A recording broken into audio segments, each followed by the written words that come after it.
It was supposed to be a harmless hike. Just a few miles along a marked trail in Pike National Forest, something my sister suggested as a way to reconnect. I thought it was strange coming from her, but I didn't argue. My husband Calvin thought it could be good for us. A break from the usual military base routine and family drama. I let him convince me, though my gut already knew this wasn't going to be the kind of family day Hallmark makes movies about.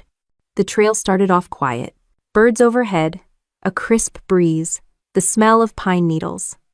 Paige, my sister, was unusually cheerful, like she was auditioning for a commercial about wholesome family outings. She cracked jokes, pointed out random rocks like they were landmarks, and acted like the past 20 years hadn't been filled with secrets and tension. Her boyfriend Victor tagged along, carrying gear he insisted was for safety. Looking back, the only thing safe about him was how fast he could bolt when things went wrong. We walked for over an hour, the ground getting steeper. I wasn't worried. I've marched in full combat gear through worse. Calvin kept pace easily. But Paige, she kept guiding us closer to a narrow section with a drop-off on the left side. I noticed her subtle nudges, the way she made sure Calvin and I were always closest to the edge while she and Victor hugged the safer side. I brushed it off at first. Then the hair on the back of my neck stood up, that old instinct that never really leaves you after serving in the army.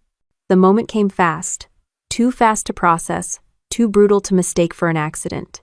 1 second, Paige was smiling at me, asking if I remembered some stupid fight we had as teenagers. The next, her hands slammed into my chest. At the same time, Victor shoved Calvin hard in the shoulder. My feet left the ground, and for a split second, I was weightless.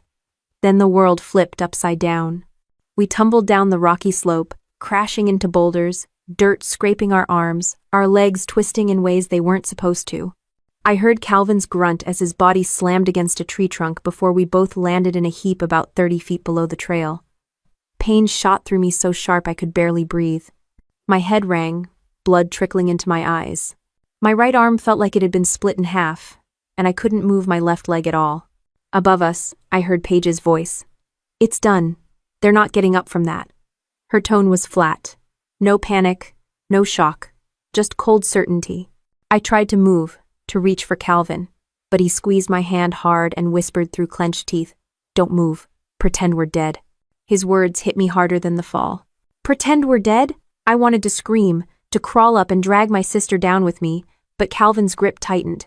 He was bleeding from his head, gasping for air, but his eyes locked on mine. I trusted him. He's not a man who panics. If he said play dead, then that's what we had to do. So we lay there, motionless. Every muscle screaming, blood soaking into the dirt, but I forced myself to stay limp.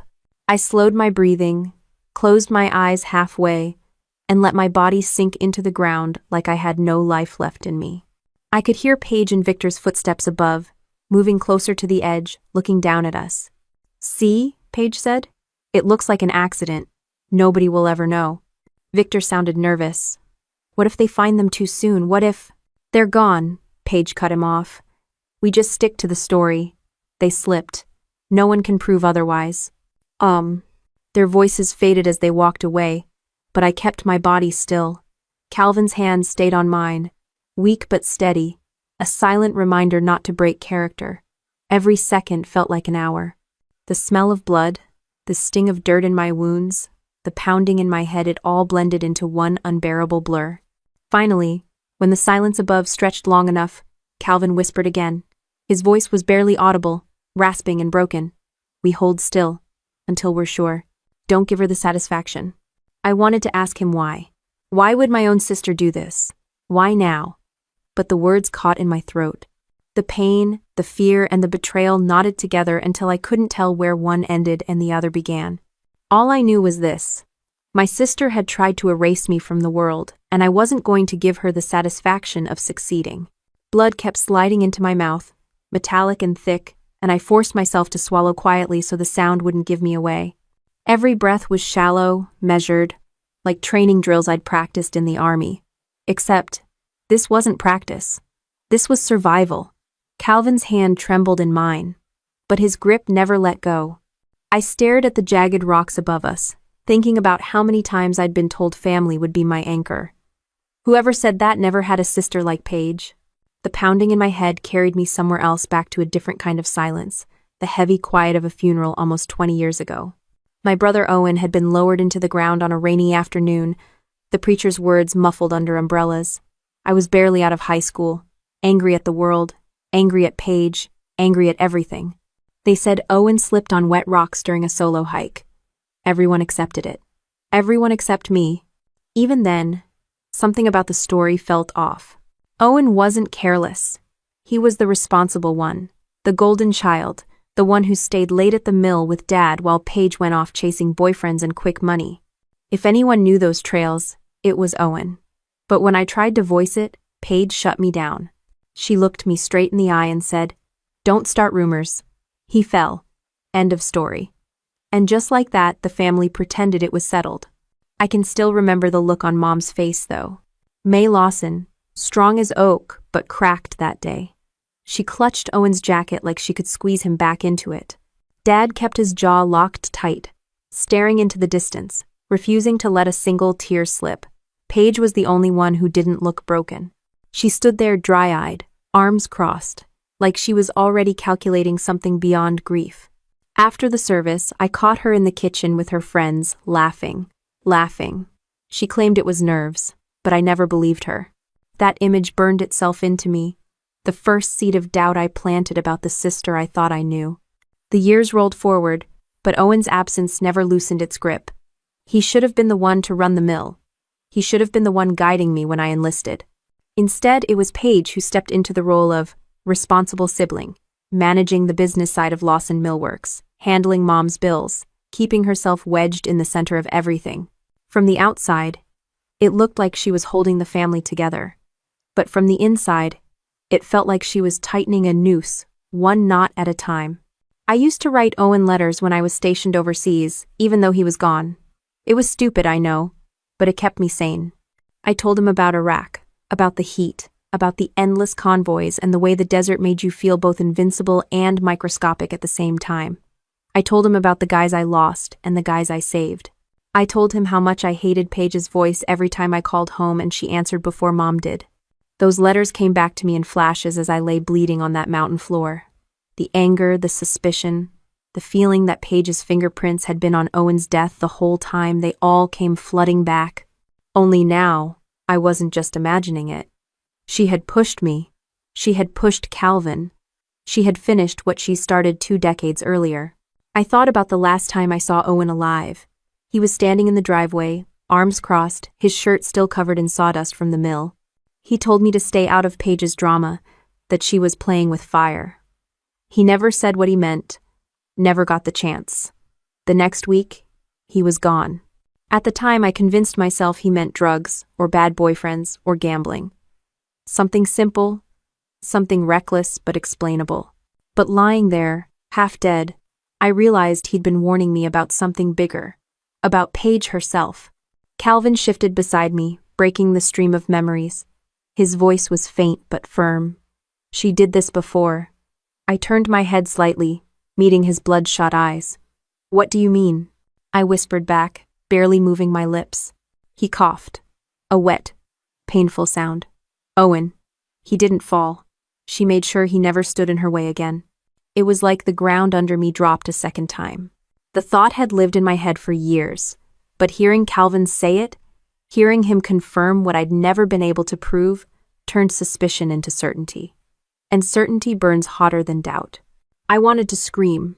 I wanted to drag myself back up that cliff and tear Paige apart with my bare hands. But I stayed still. Because Calvin was right, we had to make her believe she'd succeeded. Rage wouldn't save us. Patience would. Evidence would. The truth would. Somewhere in the haze of pain and blood, I remembered Owen's funeral again. The way Paige stood so calm, so composed, while the rest of us broke apart. That calm wasn't grief. It was satisfaction. And now, 20 years later, she wore the same mask when she looked over the cliff and declared us dead. This wasn't just about survival anymore. This was about finishing what Owen never got the chance to finish. The sting of dirt in my wounds mixed with the pounding in my head until everything blurred, and I let my mind drift to a place where pain had once been the only constant deployment. It was easier to think about the desert than about the fact that my sister wanted me dead. Years in the army had conditioned me to endure. You don't survive convoys across IED-riddled roads without learning how to stay sharp when your body screams to shut down. You don't carry men twice your size out of ambushes without knowing how to compartmentalize pain. And you sure as hell don't make it through the endless bureaucracy, the generals barking nonsense, and the politicians playing war like a chess match, without growing a sense of humor sharp enough to cut steel. That training was the only reason I was still breathing. My ribs felt like they'd been crushed by a truck, my leg useless. But my mind? My mind was locked in. Every lesson drilled into me over the years replayed itself. Keep still. Control your breathing. Wait for the opening. I remembered my first deployment like it was yesterday. The suffocating heat of Iraq. Sand filling every crack of your body. The nights when tracer rounds lit up the horizon like fireworks from hell. I learned quickly that survival wasn't about being the strongest or the fastest. It was about discipline, following through, never letting emotion make the call. Funny, isn't it? I could handle insurgents, IEDs, and ambushes halfway across the world, but the person who nearly took me out was my own sister. Paige had managed to succeed where enemies failed. Not by outsmarting me in combat, but by exploiting the one blind spot I still had: family. The army taught me discipline, but it never trained me for betrayal at the dinner table. Back home, I built a life with Calvin. He wasn't a soldier, but he was steady in ways the army could never be. While I rotated between deployments, he kept the house, managed the little things that make life normal: bills, groceries, fixing the damn water heater when it broke for the third time.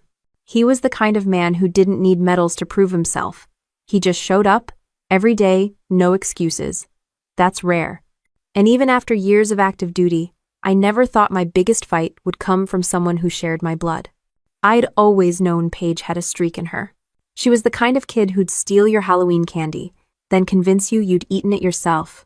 Charming when she wanted, ruthless when she needed. She grew up, learned to polish it, turned it into a version of responsibility that Mom and Dad bought into. She became the caretaker, the one who made sure Mom took her pills, the one who balanced the books for the mill, the one who smiled for the neighbors and said everything was fine. Meanwhile, I wore the uniform. I missed birthdays, anniversaries, funerals. I came back with scars no one wanted to talk about. Paige slipped into the role of perfect daughter, and I let her have it. What choice did I have? I was too busy surviving halfway across the world. But now, bleeding in the dirt, it was obvious she didn't just fill a gap. She built an empire on the absence of others. Owen was gone. Dad passed with heart trouble. Mom grew frail. And me? I was away too long, too blind to see what she was building. Calvin shifted next to me, and even in agony, he found room for gallows humor. Hell of a family reunion, he muttered under his breath. I bit back a laugh because the pain would have doubled me over. Guess I should have sent regrets, I whispered back. He grinned weakly, then his eyes hardened. You know she won't stop. Even if they think we're dead, she won't stop cleaning up loose ends. He wasn't wrong. Paige had just graduated from suspicion to attempted murder. That wasn't the kind of crime you walk back from. My body wanted to quit, but my head wouldn't allow it. All those years in uniform had rewired me. You don't give up when someone takes a shot at you. You push back. Hard. Images of training runs flashed in my mind, miles of sweat-soaked misery, drill sergeants screaming until your ears rang, the relentless push to strip away weakness. Back then, it felt like punishment. Today, it felt like the only reason I wasn't a corpse at the bottom of this ravine. Betrayal hits harder than bullets. But it also fuels you. And as much as my body begged for rest, the fire in my chest burned hotter. The sound of footsteps above us snapped me back. Paige's voice drifted down, sharp and confident. Let's get out of here. Nobody hikes this trail this time of year. By the time they're found, it'll look like an accident. Oh, Lar. I pressed my face deeper into the dirt, praying my body looked lifeless enough. My heart hammered, but my breathing stayed slow, controlled, the way I'd done under fire overseas. Finally, silence. No footsteps, just the wind cutting through the trees. Calvin leaned closer, his lips almost against my ear. You know what this means, right? He whispered. I didn't answer, because the truth was already carved into me. This wasn't just survival. This was war. Calvin's whisper still rang in my ears as I forced my eyes open just enough to scan the ravine. The branches above blocked most of the sky, but the silence told me Paige and Victor had moved on. For the first time since we hit the ground, I let myself breathe normally, and it felt like sucking in fire. I shifted slightly, wincing at the grinding protest of my ribs. The pain was brutal, but I'd lived with worse. What bothered me more was the question clawing at my mind. How long had Paige been planning this? I thought about the years I'd been gone, the birthdays I missed, the funerals I couldn't attend. Every deployment was another chance for her to cement control. And she had over Mom, over the family finances, over the damn narrative of our lives. I came back a stranger in my own home, while she played the dutiful daughter everyone trusted. Calvin tried to sit up, but the attempt ended with a sharp grunt. Blood streaked down his forehead, and his left arm bent at an angle it shouldn't. I pressed my good hand against his chest, keeping him down. "Don't move, you'll make it worse." His eyes burned, not from pain, but from anger. "Your sister wanted us gone for good. Don't you think that means she's been hiding something bigger than money?" The words cut deeper than my injuries. Because he was right. Paige wasn't reckless. She was calculated. If she was desperate enough to shove us off a cliff, it wasn't just about an inheritance. There had to be something else. Something she couldn't afford for me to find out. The memories came back in fragments. The odd phone calls that went silent when I walked into the room. The unexplained withdrawals from Mom's account. The way Victor suddenly had a brand new truck, despite never holding a job longer than 3 months. And Paige always quick with explanations that sounded rehearsed but not questioned. "Think she cooked the books?" Calvin asked, reading my silence. "More than that," I muttered. "I think she buried bodies. Not literal ones. Financial, legal, maybe both." The thought made my stomach twist. I'd been trained to see threats halfway across the world, but I'd missed the one sitting across from me at Thanksgiving dinner. Above us, the crunch of tires on gravel drifted faintly through the trees. My pulse spiked. A car door slammed, followed by Paige's voice again, closer this time. "We need to make sure. If somebody hikes down here, they'll call it in." Victor's reply was muffled, but the words carried enough. "Fine. Quick look. If they're still breathing, we finish it." Adrenaline shoved the pain aside. I grabbed Calvin's hand and squeezed hard. He understood. Playing dead had bought us time, but round 2 was coming. And this time, there'd be no pretending. The footsteps grew louder. Pebbles tumbled down the slope as they climbed back toward us. I flattened against the rocks, slowing my breathing until my chest barely moved. My mind raced through options, none of them good. Fight was impossible with my body wrecked. Flight? Not happening. That left one thing: information. If they were hiding something, I needed them to say it out loud. And I needed them to believe we couldn't hear. I let my eyes stay shut, focusing on every sound. Victor cursed as he slipped, then laughed it off. Paige's voice stayed sharp, businesslike. "If anyone asks, we say they tripped. We'll cry. We'll say it was a tragedy. Nobody questions us." Victor grunted. "You think her army buddies won't sniff around? She's got connections." "They won't care," Paige snapped. "Soldiers die every day. Nobody's gonna dig into a couple of old folks falling off a cliff." Old folks. The word stung almost more than the fall. But then came the part that made my blood run cold. "What about the mill?" Victor asked. Paige's tone dropped to a hiss. "The mill stays ours." She was starting to ask too many questions about the accounts, about Dad's pension. If she had dug deeper, she'd have found out what we did with the money. Victor chuckled darkly. "So you used it. Big deal." "Big deal?" Paige snapped. "I laundered half of it through shell accounts. The rest is tied up in loans from people who don't exactly send polite reminders. If she had figured that out, we'd all be screwed." My jaw clenched so hard I thought my teeth would crack. It wasn't just theft. It was fraud on a level that could ruin generations. Calvin's hand squeezed mine again, a warning. I forced myself still as their footsteps edged closer. Then, mercifully, Paige said, "Enough. They're gone. Let's go before somebody sees us." The footsteps retreated, slower this time. When silence finally settled again, I opened my eyes, locking them on Calvin's.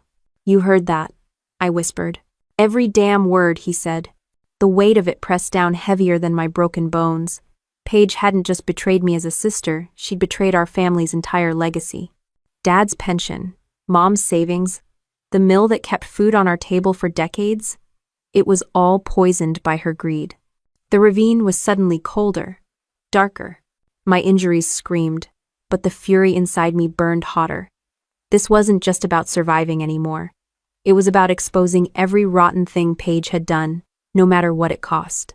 Calvin shifted, gritting his teeth. We need proof. That recording app you always run on your phone, tell me it's still on. I slid my hand toward my pocket, wincing as pain shot through my shoulder. My fingers brushed the phone, cracked, but still intact. I pressed the side button, and the faint red light blinked back at me. Recording. Relief washed over me. Even if we didn't make it out of this ravine, Paige had just confessed to fraud, theft, and attempted murder. And it was all on tape. But relief didn't last long. Because recording was one thing. Getting out alive with it was another. The phone felt like a brick of gold in my hand, heavier than any weapon I'd carried in uniform.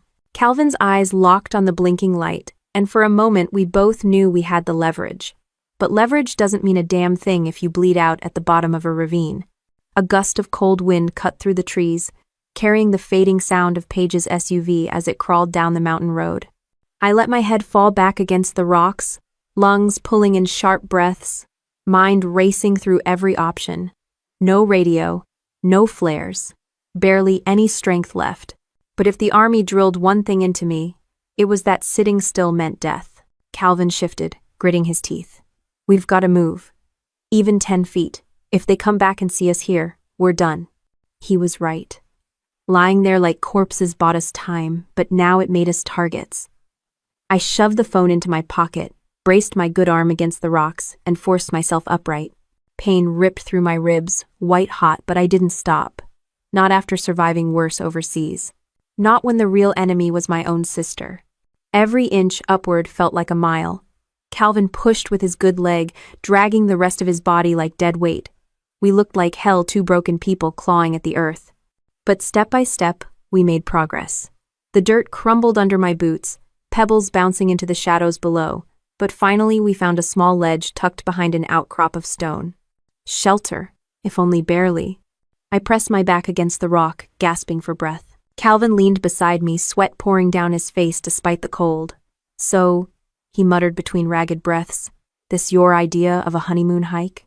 I snorted, then immediately regretted it as pain stabbed my chest. Next time you picked the vacation. Dark humor. It kept us sane. Out in the desert, you laughed or you lost your mind. Turns out betrayal on a mountain wasn't much different. But even as we caught our breath, the real problem loomed larger than the pain. Paige wasn't just trying to erase me, she was calculating. She had accounts, shell companies, debts to people you don't just shake hands with. If she'd gone this far, then she'd already rehearsed every move to cover it up. That's when the sound hit me far off but distinct. A helicopter. My instincts flared. Search and rescue? Maybe. But more likely, forest rangers or even law enforcement running a sweep.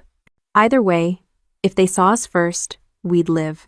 If Paige intercepted them with her rehearsed sob story, we'd be buried as victims of an accident. Calvin heard it too. His good hand gripped my arm. We have to get high enough for them to see us. I stared at the slope. 90 feet of loose rock, downed branches, and pain waiting to shred us apart. My body screamed no, but my training whispered yes. You move, or you die. We started the crawl. My right arm pulled, my left leg dragged, Calvin following close behind. Every shift of rock sounded like thunder to me, echoing in the silence, but the helicopter's thump grew louder, hope and panic in equal measure. Halfway up, my hands slipped on loose gravel. My body lurched forward, the world tilting, but Calvin's good hand shot out, gripping my jacket and hauling me back. His face was pale, lips tight with pain, but his eyes burned steady. Don't quit now, he rasped. I swallowed the pain and nodded. The helicopter sound was near enough to rattle the branches overhead. We dragged ourselves higher, muscles screaming, until finally we cleared the tree line just enough for open sky above. I yanked the phone out, switching the flashlight on, waving it weakly against the darkening sky, a desperate signal, but the only one we had. The helicopter passed once, twice, the searchlight sweeping the valley. For a sickening moment, I thought they'd miss us entirely. But then the beam froze, angled, and locked onto our ledge. Relief hit so hard I nearly collapsed. Calvin laughed short, broken, but real. Guess they still teach signaling in the army after all. The searchlight shifted again, and I saw the insignia on the side of the chopper. Sheriff's Department. Not random hikers, not federal rescue, law enforcement. The very people Paige had been counting on to buy her story. The rope dropped within minutes, a deputy shouting down. "We've got survivors!" "Hold tight." It should have been the moment to breathe, to celebrate, but dread clawed at me, because survival was only half the battle. Once we were topside, Paige's story would collide with ours, and only one version would stick. The deputy clipped me into the harness, shouting questions I barely processed. Injuries? Names? What happened? I muttered fragments, saving the truth for when it counted. Calvin followed, pale and shaking but alive. As the helicopter lifted us from the ravine, I caught one last glimpse of the rocks below, the place my sister had chosen as my grave. My chest tightened, not just from broken ribs but from the promise I carved into myself. She wouldn't win. The ride up was a blur of freezing air and roaring blades, but when we landed at the clearing near the trailhead, I spotted them instantly. Paige and Victor, standing with wide eyes and tear-streaked cheeks, playing the perfect roles of grieving relatives. She clutched a blanket around her shoulders, face pale but composed. The deputy jogged over to her, shouting, "They're alive! Both of them!" Her expression cracked for just a second. Shock, then panic, then the mask snapping back on. She rushed forward, arms out as if she actually meant to embrace me. I pulled back, fixing her with a look colder than the wind. She froze, eyes darting to the deputies, then back to me. In that split second, I knew she realized it. The game had changed. Paige's arms hung stiff in the air, waiting for an embrace that never came. Deputies stepped between us before the scene could turn into a circus, guiding Calvin and me toward the ambulance waiting at the trailhead. My body screamed for morphine, but my head refused to relax. You don't let your guard down when the person trying to kill you is standing 20 feet away pretending to be your savior. Inside the ambulance, a paramedic checked my vitals, shining a light in my eyes while another wrapped Calvin's arm in a splint. Their hands were efficient, professional, but their chatter was all about logistics, helicopter to county hospital, deputies following close behind, trauma unit on standby. To them, we were just another rescue story. To me, it was the opening move in a war. The ride was short, but rough. Every bump sent knives through my ribs. Calvin clenched his jaw, silent, but I could see the sweat dripping down his temples. When the ER doors burst open and the gurneys rolled in, I caught the sterile smell of antiseptic, mixed with the low hum of hospital chaos. Nurses barked orders, machines beeped, the curtain of survival closing fast around us. Doctors swarmed, but even in the haze I caught movement at the edge of the room. Paige, whispering urgently to a deputy. She played the part flawlessly worried sister, supportive wife, eyes wide with fear. I wanted to rip off every mask she'd ever worn. A young nurse leaned close, her badge reading, Maya. She kept her voice low. "You want family in here?" I grabbed her wrist, surprising her with the strength I still had. "Keep her out," I hissed. "She's not family. She's the reason I'm here." Her brows shot up, but she nodded subtly, stepping back toward the doorway. Seconds later, I heard her quietly redirect Paige down the hall. Small victory, but it kept the Viper from striking while I was pinned to a hospital bed. The next hours blurred X-rays, IVs, whispered consultations over whether my ribs punctured a lung. When things finally slowed, a detective in plain clothes stepped inside. He introduced himself as Detective Harris, voice calm but eyes sharp. "I need to ask you some questions while it's fresh," he said, pulling out a recorder. I glanced at Calvin, then at the phone tucked beneath my blanket. The evidence Paige and Victor had so kindly narrated in the ravine. I pushed the phone toward Harris, the cracked screen lighting under my touch. "Start with this," I rasped. He slipped the device into a bag like it was radioactive. "We'll analyze it. Now tell me what happened." I laid it out plain. The push off the cliff, the fraud confessions, the threats disguised as family concern. Harris didn't interrupt, didn't blink, just scribbled notes. Calvin backed me up, voice rough but steady, filling in details I missed. When I finished, the silence felt heavier than the broken bones in my chest. Finally, Harris said, "If this checks out, it's more than attempted murder. It's financial crimes, fraud, maybe racketeering. But I need you both to understand these cases are messy. Family ties complicate everything. Jurors eat up sob stories. She'll play the grieving daughter until her throat bleeds." I leaned forward despite the pain, my voice hard. "Then make sure the jury hears my story before hers." He nodded, then slipped out. Moments later, I caught the faint echo of raised voices down the hall. Paige's shrill tone, Victor's bluster, Harris cutting through both with a cop's authority. Calvin smirked weakly. "Sounds like somebody's mask is cracking." But cracks weren't enough. I wanted it shattered. The next morning, Paige tried again. She showed up at my room with flowers, her face painted in grief. "Claire," she whispered, her voice quivering. "I was so worried. I thought I lost you." I stared at the flowers, then back at her. Cut the act. I heard everything. Her lips pressed into a thin line, then curved into something colder. She set the bouquet on the table, leaned close, so only I could hear. "You should have stayed gone. Overseas, deployments, anywhere but here. This family doesn't need a soldier, especially one who can't mind her own business." I didn't flinch. This family doesn't need a thief pretending to be a savior. For the first time, I saw the real Paige rage flickering just beneath the surface, a storm she couldn't quite contain. She straightened, plastered on her mask again, and left without another word. But I knew what that silence meant. She wasn't giving up. She was recalculating. Later that day, Harris returned with a tech carrying headphones. "We pulled the recording," he said. "You weren't exaggerating. She spelled out the fraud, the debts, the whole plan. It's enough to get warrants." The relief was sharp but short-lived.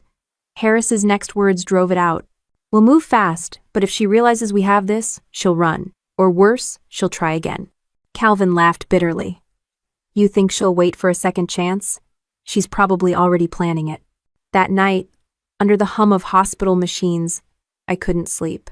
My body needed rest, but my mind replayed every second of the fall, every confession in the ravine, every threat Paige ever dressed up as concern. I thought about the soldiers I'd lost overseas, the friends buried too young, the enemies who never broke me. None of them cut as deep as betrayal by blood. The nurse Maya stopped by during her rounds. She lowered her voice. "Detective told me your sister's under watch. But you should know, she's been pacing the halls. Something about her, it doesn't read right." I managed a thin smile. "That's because she's a vulture circling a meal she thinks isn't dead yet." 19. Maya's lips tightened, but she didn't argue. She slipped out, leaving me with the steady beep of machines and the gnawing certainty that Paige wasn't finished. Not by a long shot. The morning light bled through the blinds, pale and unwelcome. My body begged to stay still, but the sound of boots in the hallway jolted me upright. Harris walked in with a folder tucked under his arm and that expression cops wear when they've finally cornered a suspect. He didn't waste time. "We ran through the accounts tied to your family mill. Paige's fingerprints are all over them. Wire transfers, shell companies, forged signatures, you name it. She didn't just skim money. She gutted the whole damn place." Calvin let out a low whistle. "How much are we talking?" Harris flipped the folder open, sliding a few sheets toward me. "North of 200 grand. Pension funds, business loans, your mother's medical savings. And most of it funneled into debts owed to some very shady people. She's been using the family as her private ATM while playing caregiver." My fists clenched against the blanket.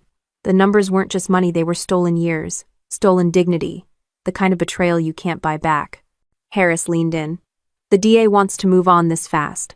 We'll need you both to testify. But I'll be straight with you, your sister's not dumb. She'll spin this. She'll cry, say you're confused, say you hit your head in the fall. Jurors eat that up if we don't bury her in evidence." I pulled the phone from the nightstand, still cracked but still holding the recording. "Then this doesn't leave your sight. If Paige finds out we have it, she'll torch everything she can." Harris pocketed it carefully. "Already copied, already secured. You just worry about healing enough to face her in court." And, as if summoned, Paige appeared outside the glass window of my room, her face pale, eyes wide like she'd been crying. She mouthed something, "I love you," and pressed her hand against the glass. I didn't move, didn't blink. Let her see the steel in my stare. When she realized I wasn't playing, her hand fell. The mask slipped just enough for me to catch it. The tight jaw, the flash of anger, the calculation spinning behind her eyes. Then she was gone. Calvin exhaled slowly. She knows the walls are closing in. The next days blurred into strategy sessions. Detectives combed through ledgers, subpoenaed banks, interviewed old employees at the mill. Turns out Paige had been running her little empire for years, and most folks were too scared or too loyal to question her. A few slipped cracks in their stories now, enough to sketch the outline of a case. But evidence doesn't erase blood ties. My mother, frail and confused, sat in her nursing home room insisting Paige was just misunderstood. "She's taken such good care of me," she told Harris. "Claire's always been the fighter, but Paige has been the steady one."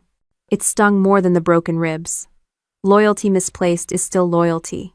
Paige had woven herself so tightly into Mom's world that undoing it felt impossible. Meanwhile, the vultures she owed money to weren't waiting. Harris briefed us that a man tied to a loan shark had already knocked on Victor's door, demanding payment. Paige might have fooled neighbors and jurors, but the kind of people she borrowed from don't accept payment plans. Calvin cracked a bitter smile. "So either way, she's screwed, cops or creditors. Don't underestimate her," I said. "Paige has been dodging accountability her whole life. Cornered animals bite the hardest." Harris nodded grimly. "She's already lawyering up. Claims she's the victim of family jealousy. Says you've always resented her for staying behind while you wore the uniform." I barked out a laugh that made my ribs ache. Resented her? I was too busy ducking mortars to resent anyone. She can sell that pity party to somebody else. Still, I knew Harris was right. Paige's game wasn't strength. It was manipulation, and she was damn good at it. 2 days later, the DA authorized preliminary hearings. Deputies served warrants, seizing boxes of files from Paige's house, computers, even a safe she swore was for jewelry. Inside were ledgers, IOUs, and more than one document with my father's name, forged in shaky handwriting. The news hit local media within hours. "Family betrayal at Maplewood Mill."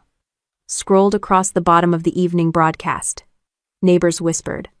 Old family friends called, half in shock, half in denial.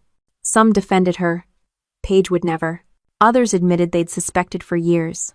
I sat in the hospital bed, watching the anchor read off charges like grocery items, fraud, embezzlement, attempted murder. My name came next, identified as the sister who survived the fall. My stomach twisted. This wasn't just Paige's scandal anymore. It was mine too, whether I liked it or not. Calvin reached over, squeezing my hand. "You didn't put us here." She did. He meant well, but I knew better. By trusting blood over instinct, I'd let her run unchecked for years. And now we were all paying for it. That night, Harris came back, his face set in stone. "One more thing," he said. "We traced some of the money Paige moved. A chunk of it went into accounts tied to Victor's cousin in Chicago. Not just gambling debts. Gun running, narcotics, the works. If she's tied in, this isn't just fraud. It's federal." I let the words settle. Heavier than any battlefield intel I'd ever gotten. Paige hadn't just betrayed her family. She'd dragged us into the kind of filth that put entire towns on edge. Calvin cursed under his breath. So much for a quiet life. The beeping of my heart monitor filled the silence that followed. For the first time since the fall, I felt the weight shift. We weren't just survivors anymore. We were witnesses in a storm that could pull down everything. Paige, Victor, the mill, maybe even our family's name. And deep down, I knew one thing with certainty. Paige wasn't finished fighting. But neither was I. The summons came faster than I expected. 1 week out of the hospital and deputies were already escorting me and Calvin through the courthouse doors, the air thick with whispers and camera flashes. Reporters shouted questions I had no intention of answering. Betrayal sells better than war stories, and they smelled blood. Inside, the courtroom smelled like old wood and disinfectant. Paige sat at the defense table in a navy blazer, hair pulled back, face pale but polished. The picture of a misunderstood daughter. Victor hunched beside her, tie crooked, eyes darting like a man already picturing prison walls. Her attorney, a slick guy with gelled hair and a smirk, stood to address the jury. He painted Paige as the saint of Maplewood, the daughter who stayed behind while I chased glory overseas. He leaned into every stereotype. I was the hardened soldier who didn't understand family sacrifice. Paige, the gentle caregiver who'd been forced to juggle debts after Dad's death. Calvin leaned toward me, muttering, "If bullshit were currency, this guy could pay off all her loans." I almost laughed, but the weight of the jury's eyes pressed down. 12 strangers, most of them older, all watching, judging, trying to decide if the army vet or the grieving sister was lying. Then Harris queued up the recording. Paige's voice filled the room, sharp and calculating. "If she had dug deeper, she'd have found out what we did with the money." Gasps rippled through the benches. Jurors shifted. Even Paige's mask cracked for a split second before she buried it under feigned outrage. Her lawyer tried to spin it. Stressful words, spoken out of context after a tragic accident, he claimed. But when the tape played Victor's chuckle and Paige snapping, I laundered half of it through shell accounts. The jury's eyes hardened. I took the stand next. My ribs still ached, but I stood tall. I told them about the hike, the push, the years Paige spent weaving herself into every corner of the family. No theatrics, no tears. Just facts. A soldier doesn't beg for sympathy, we deal in truth. Paige's attorney pounced. He asked if my memory could be trusted after the fall, if my deployments had left me prone to paranoia. He even suggested my military service had made me too rigid to understand family compromise. I looked him square in the eye. Compromise is splitting chores, not laundering pensions and pushing your sister off a cliff. Don't confuse loyalty with stupidity. The courtroom went dead quiet. A few jurors even smirked. Harris nodded from his seat. Score 1 for our side. But family drama doesn't stay confined to a witness stand. During a recess, I spotted Mom in the hallway, clutching her walker, tears streaming. "Claire, please," she begged. "She took care of me when you couldn't. She's not evil, she's just overwhelmed." The words gutted me. Combat I could handle, bullets I could dodge, but hearing my own mother defend the woman who tried to kill me, that was a wound no medic could fix. Calvin wrapped an arm around me when Mom shuffled away. "She's under Paige's spell. You can't undo years of manipulation overnight." Still, it burned. In that moment, the courtroom wasn't just a legal battleground. It was a war for the soul of my family. As testimony dragged on, more secrets spilled. Bank clerks detailed forged signatures. Former employees testified about missing payroll checks.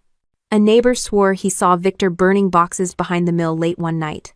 Piece by piece, the story built not of a misunderstood daughter, but of a predator who carved up her family's legacy for cash.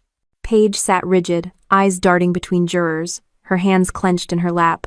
Once, when the judge's attention drifted, she turned toward me. Her lips curled into the faintest smile, a silent promise that she wasn't finished. The trial stretched for days. Each session drained me, but I refused to break. I'd survived firefights worse than this, and this was one battle I couldn't afford to lose.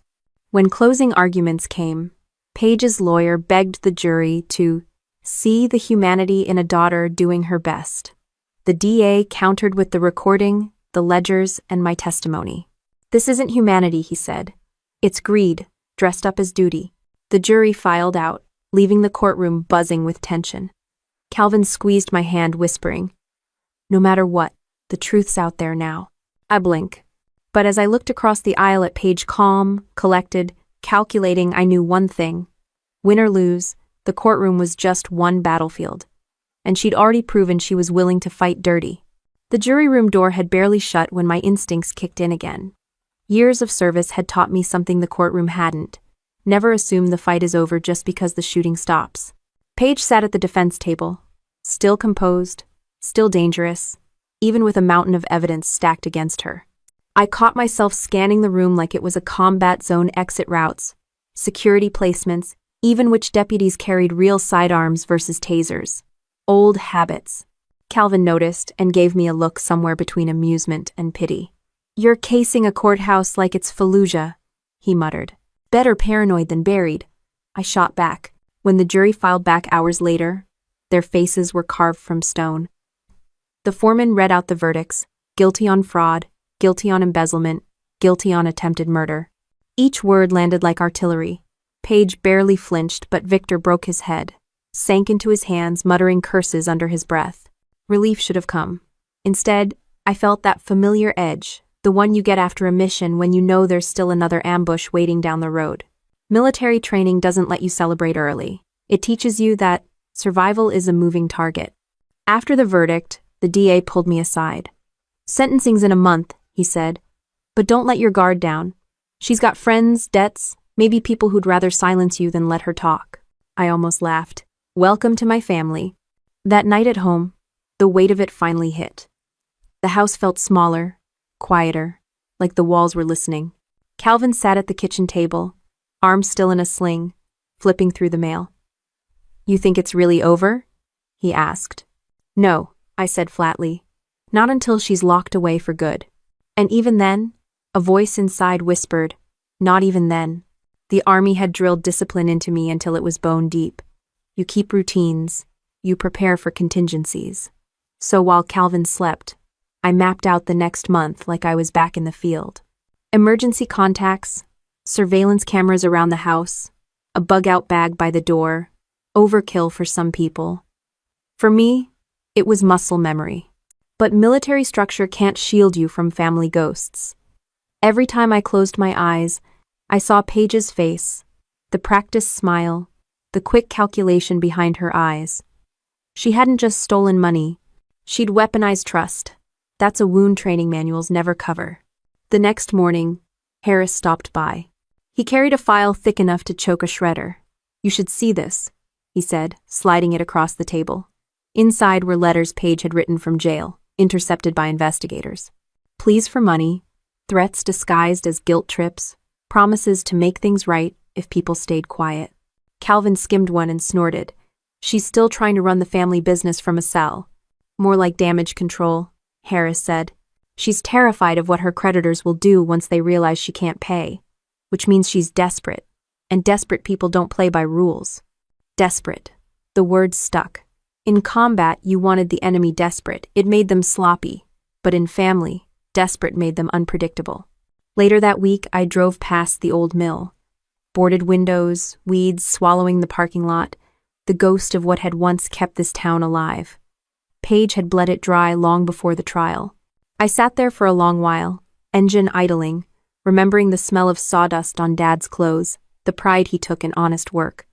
Military service had taught me discipline, but the mill had taught me duty. Baige had spot on both. When I got home, Calvin was waiting with a letter in hand. No return address, just my name scrawled in sloppy ink. Inside was one line: "Blood doesn't betray blood. You did." No signature, but I didn't need one. It was Paige's venom all over again. She hadn't written it with her own hand, she'd gotten someone to do it for her. A message, a reminder that prison bars didn't erase bloodlines. I burned the letter in the sink, watching the ash curl and scatter. Calvin asked if that was smart, destroying evidence. I told him it wasn't evidence, it was bait. And discipline meant you didn't bite. Instead, I doubled down. I called old army contacts not for favors, but for advice. Guys who'd gone through courts-martial, investigations, the grind of fighting battles on paper instead of dirt. Their message was the same: don't blink, stay steady, they want to shake you. Don't let them. So I didn't. I kept my routines. Morning runs, even if my ribs still hurt. Shooting practice at the range, even with my arms strapped. Cooking dinner with Calvin, even if my mind was elsewhere. Stability isn't weakness. It's armor. When sentencing day came, the courtroom was packed tighter than before. Reporters lined the hall, microphones shoved forward. Inside, the judge read out the time. 25 years for fraud, plus 30 for attempted murder. Victor got 20 flat. Paige finally cracked. She stood, eyes blazing, voice rising above the gavel. "This isn't justice. This is betrayal. She's the one who betrayed me." The deputies pulled her back, but her words stuck to the air like smoke. Every head in that courtroom turned toward me, waiting to see if I'd break. I didn't. I met her eyes and said nothing. Silence is its own kind of weapon. The gavel came down again and Paige was dragged out, still screaming, still blaming. Calvin exhaled beside me, whispering, "She can't hurt us anymore." But deep inside, I knew better. The army had taught me to respect threats, even when they were shackled. Paige wasn't just a criminal, she was family. And family betrayal doesn't end with a sentence, it lingers, festers, waits for cracks. That night, as I tucked the bug-out bag closer to the door, I told myself the same thing I told my squad overseas. Discipline wins battles. Betrayal wins nothing. And for the first time since the fall, I let myself believe I might outlast her. The courthouse echoed with Paige's screams long after deputies dragged her out, but the silence that followed was worse. The kind that clings, heavy and unspoken, even when you step back into daylight. Calvin squeezed my shoulder as we walked past the swarm of reporters, their cameras flashing like gunfire. "It's over," he whispered. I nodded, but something in my gut stayed sharp and unsettled. Back at home, I tried to sink into routine again. Laundry, dishes, paying bills. Ordinary things felt foreign, like I was learning a new language after years of combat and courtroom chaos. Every time the phone rang, my chest tightened. Every shadow near the window pulled me back to that cliff. Paige was behind bars, but ghosts don't respect steel or locks. A week later, Harris called. His voice was steady, but I caught the edge in it. "We found something new while digging through storage at the mill," he said. "Old insurance policies, hidden files. You should see this in person." I met him at the precinct, where he spread out folders across a table. At first glance, they looked like standard business records, but the deeper I went, the uglier it got. Hidden beneath years of invoices and contracts was a pattern.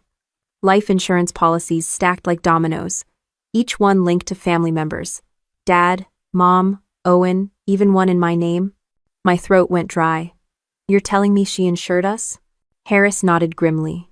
Policies worth hundreds of thousands, taken out quietly over years, with forged signatures.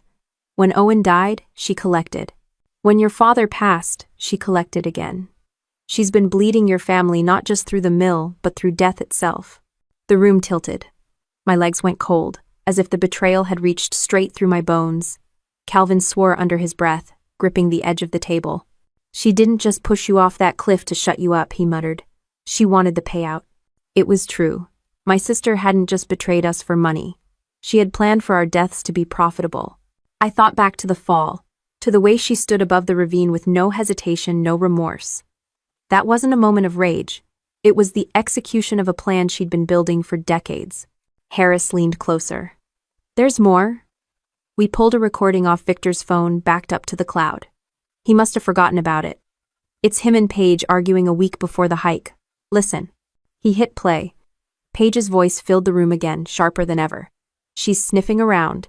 If we don't act, she'll ruin everything. The insurance, the mill, the accounts, all of it." Victor replied, "We've already got enough to cover debts. Why risk murder?" Paige snapped back, "Because alive, she's dangerous. Dead, she's money." The words punched the air out of me. I had suspected, I had pieced it together, but hearing her say it, hearing my own sister weigh my life against her debts, was a cut deeper than any battlefield wound. Calvin's jaw tightened, his good hand balling into a fist. "That's it. That's the nail." But the fury inside me wasn't about evidence. It was about truth. My sister hadn't just betrayed me, or Calvin, or Owen. She had poisoned every definition of family, turned blood into a ledger, life into profit. I asked Harris what would happen next. He said the DA was preparing to add charges, maybe even reopen Owen's case. "If we prove she staged that fall, it's murder. 20 years too late, but murder all the same." The words brought no comfort. Justice moves slow, too slow, when betrayal already hollowed out decades. That night, back at home, Calvin sat with me at the table in silence. We didn't need words. We both knew what the files meant. Paige hadn't been improvising when she pushed us off that cliff. She had been following a script she'd been writing for years. Finally, he broke the silence. "You know what this means, right? Every laugh at family dinners, every hug at holidays, it was all staged. She wasn't just pretending to care. She was rehearsing how to sell the story when we were gone." I stared at my hands, scarred and stiff. the same hands that had pulled brothers in arms out of firefights. I'd always believed war was the worst humanity could offer. But sitting there, I realized I had been wrong. Betrayal at home, betrayal by blood that was worse. Later, when I lay awake in bed, I thought about Owen again. His last words to me before he died, "She's playing with fire." I finally understood what he meant. He hadn't been warning me about bad company or reckless choices. He had seen the truth about Paige years before anyone else, and it had cost him his life. Now it was my turn to carry that truth. Not as a soldier, not as a sister, but as someone who survived the kind of war no training prepares you for. The final betrayal wasn't just the cliff. It wasn't the forged documents or the fake tears. It was the realization that Paige had been building toward this all along. And in her eyes, family wasn't love, or loyalty, or duty. Family was currency. Morning broke cold and gray the day of the final hearing. The courthouse steps were swarmed again, reporters shouting questions, microphones shoved into my face. Calvin stayed close, his arm still in a sling but his presence steady, solid. I ignored the noise, eyes fixed on the doors ahead. This wasn't about headlines. It was about finally laying bare what Paige had turned us into, a family gutted for profit. Inside, the room buzzed with tension. Paige sat at the defense table, wrists cuffed, hair less polished now, eyes ringed with exhaustion. She still carried herself like she was in control, chin high, mouth curved in that same fake composure. But the weight of everything, insurance fraud, forged signatures, Owen's death, the cliff pressed around her like walls she couldn't escape. The DA rose first, laying out the new evidence, the insurance policies, the hidden ledgers, the recording from Victor's phone. The jury leaned forward as each piece stacked higher. This wasn't just about attempted murder anymore. It was about a pattern calculated, ruthless, long in the making.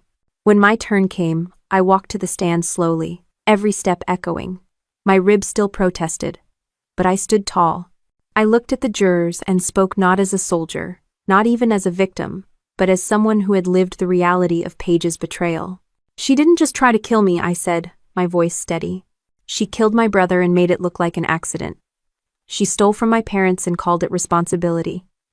She stood by my mother's bed, smiling while siphoning off her savings. And when she pushed me off that cliff, it wasn't rage, it was math. She thought dead family members meant easy money." I paused, letting the silence do its work. A juror shook his head, lips pressed tight. Another scribbled something quickly. Paige's attorney jumped up, objecting, trying to spin it again into emotional exaggeration. The judge shut him down. Harris played the recording once more, Paige's own words hanging heavy in the air. "Alive, she's dangerous. Dead, she's money. Einen." When Paige finally took the stand, her mask cracked wide open. She cried, shouted, begged. She blamed Victor, claimed he had manipulated her, claimed she was scared and overwhelmed. But the evidence was too strong. Every lie she spun collapsed under the weight of her own voice on tape. The DA closed with one sentence. "This is not family loyalty. This is betrayal dressed up as duty, and it deserves the full weight of justice." The jury didn't take long. Guilty on all counts. Murder for Owen, fraud, embezzlement, attempted murder, conspiracy. The judge's gavel struck, each thud final, each word sealing Paige's fate. Paige's scream echoed one last time, calling me a traitor, accusing me of destroying the family. Deputies dragged her out, her voice fading down the hall, replaced by the heavy silence of truth finally spoken aloud. Calvin gripped my hand. His voice was low, meant only for me. "It's done. She can't touch us anymore. All." But for me, the justice wasn't in the cuffs, the sentence, or even the guilty verdicts. The justice was in the truth finally being undeniable. For years, Paige had twisted the story, painted herself as the hero, the martyr, the caregiver. Now the mask was gone, burned away under the light of evidence and testimony. After the verdict, Harris met me outside. "You held up," he said. "Not everyone can face family and stay that steady." I shook my head. "Steady's just training. The truth did the real work." He smiled faintly. "Then let the truth carry the rest." Walking down the courthouse steps, I felt the cameras on me again, the questions flying, the chaos swirling. But for the first time in years, I didn't care what strangers thought. They could spin headlines however they wanted. I had survived both war and betrayal, and I had spoken the truth about both. Back home, Mom sat in her chair, frailer than ever, eyes wet with confusion. She looked at me and whispered, "She really did those things?" I knelt beside her, holding her thin hands in mine. "Yes, Mom, and she can't hurt us anymore." Tears slid down her cheeks, and she nodded slowly, like a part of her had known all along but couldn't bear to face it. That night, Calvin and I sat on the porch, the air cool, the stars sharp overhead. For the first time since the fall, I let my body relax into the chair, muscles unclenching one by one. The battle was over. Not just in the courtroom, not just with Paige, inside me too. Justice wasn't a medal or a headline. It was the silence of a night where I didn't have to look over my shoulder. It was the sound of Calvin's laugh as he raised his glass. It was knowing that my brother's memory was finally honored with truth, not lies. And as I stared out into the dark, I realized discipline hadn't just kept me alive, it had carried me all the way to this moment. Betrayal had tried to break me, but it hadn't won. The porch light flickered as moths circled, their wings tapping the bulb in quiet rhythm. Calvin leaned back in his chair, finally breathing easy, and I let my eyes rest on the stretch of land in front of us. The mill's silhouette loomed in the distance, its windows dark, the building stripped of life. It had been our family's pride once, a place where work meant honesty. Paige turned it into her personal vault. Now it stood like a monument to both the dignity we came from and the greed she left behind. For the first time in years, I didn't feel like I was in enemy territory. I didn't feel like every corner hid an ambush. I just felt tired, in the way soldiers feel after their last deployment when the adrenaline fades and you finally admit how heavy the armor was all along. People kept telling me I should feel relief. Maybe they're right, but it doesn't come wrapped in fireworks or celebration. It comes in smaller pieces. Hearing Calvin snore softly beside me without jolting awake in pain. Knowing Mom can live the rest of her days without Paige's claws in her bank account. Breathing air that doesn't reek of lies. Justice isn't neat. It doesn't stitch the wounds clean. It just makes sure the bleeding stops. I thought of Owen again. His voice echoing like it always does. She's playing with fire. He'd seen her clearly long before I did, and it cost him his life. That guilt will always sit with me. But at least now, the truth about him isn't buried under Paige's story. His memory belongs to him again, not her. The army taught me how to survive battles, but this war at home taught me something different: how to live after survival. Combat makes you sharp, teaches you discipline, makes you efficient at shutting feelings off. But family betrayal forces you to feel everything. Rage, grief, shame. The kind of pain that doesn't leave scars on skin but carves them into your chest. I won't lie, I hate Paige for what she did. Hate her for turning family into numbers, for treating love like currency. But hating her doesn't change anything. The verdict, the sentence, the locked doors around her, that's what changes things. Not my anger. Calvin broke the quiet with his usual bluntness. So what now? You gonna keep soldiering on? Or maybe learn how to sit still for once? I laughed, sharp and unexpected. I'll sit still when I'm dead. He raised his glass. Then I better get used to the sound of boots on the porch. That's the thing about survival, you don't go back to who you were before. You carry the battlefield inside you, whether it's sand in the desert or the echo of your sister's voice saying, "Dead, she's money." You don't erase it. You learn how to live with it. In the end, family isn't the blood that betrays you. It's the people who hold your hand when you're broken in a ravine, the ones who drag you up when the world wants you down. That's what I learned lying in the dirt with Calvin, fighting for each breath. That's what I know sitting here now, alive, free, and no longer under Paige's shadow. Some scars don't fade, but scars mean you survived. And surviving well, that's its own kind of victory. The mill still stands at the edge of town, empty and silent. But it doesn't own me anymore. Paige sits behind bars, her voice finally silenced, and I can breathe without her shadow on my back. Owen's memory is clean again, and Mom sleeps without fear of losing everything she built.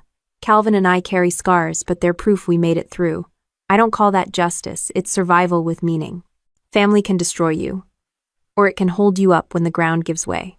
I learned both truths the hard way, and I'm still here to tell it. That's enough.